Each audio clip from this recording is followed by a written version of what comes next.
এমন এক দেশ যেখানে গত ২০ লক্ষ বছর ধরে এক ফোঁটা বৃষ্টিও পড়েনি, অথচ সেখানে লুকিয়ে আছে পৃথিবীর ৭০% মিঠা পানি। কি আছে অ্যান্টার্কটিকার এই রহস্যময় বরফের নিচে? বরফে ঢেকে থাকা অ্যান্টার্কটিকায় এমন কিছু রহস্য লুকিয়ে আছে যেখানে বিজ্ঞানও যেন হার মেনে যায়। যেমন, অ্যান্টার্কটিকার বরফের নিচে নাকি লুকিয়ে আছে হিটলারের গোপন বেস। আবার বরফের গা বেয়ে পড়ছে রক্তের ঝর্ণা। এগুলো শুনে মনে হতে পারে কাল্পনিক কোনো সিনেমার অংশ, কিন্তু বিশ্বাস করুন, এগুলো বাস্তবে রয়েছে। আজকের ভিডিওতে আমরা অ্যান্টার্কটিকার অজানাকে গভীরভাবে জানার চেষ্টা করব।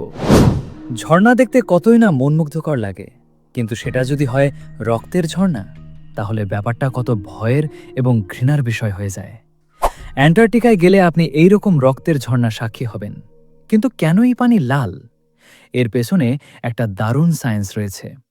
বিজ্ঞানীরা অনেক গবেষণার পর জানতে পেরেছেন এই পানির নিচে ২০ লক্ষ বছরের পুরনো একটি লোনা পানির হ্রদ আছে, যাতে প্রচুর আয়রন বা লোহা মিশে আছে। বাতাসের সংস্পর্শে আসতেই এটি মরিচা ধরে লাল হয়ে যায়। এ দেখুন, পিঁপড়ার বাসা, তাই না?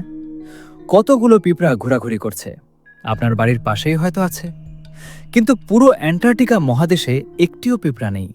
ভাবতে পারছেন? পুরো একটা মহাদেশে নেই একটাও পিঁপড়া। এটাই অ্যান্টার্কটিকা।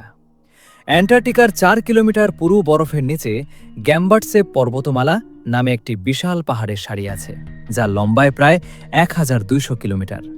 এমনকি এটি আল্পস পর্বতমালার সমান উঁচু, অথচ এটি কেউ কোনোদিন চোখে দেখেনি।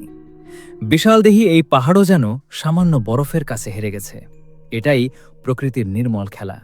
শুধু পাহাড় নয়, এই দানবীয় বরফের নিচে আরও কত কিছু যে লুকিয়ে আছে তা আমাদের জানার বাইরে। যেমন, অ্যান্টার্কটিকার বরফের নিচে প্রায় ৪০০টি হ্রদ আছে, যা কোটি কোটি বছর ধরে সূর্যের আলো দেখেনি।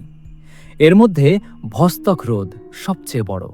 বিজ্ঞানীরা মনে করেন এই হ্রদগুলোতে এমন সব প্রাচীন ব্যাকটেরিয়া বা প্রাণী থাকতে পারে যা ডায়নোসরদের আমলের চেয়েও পুরনো।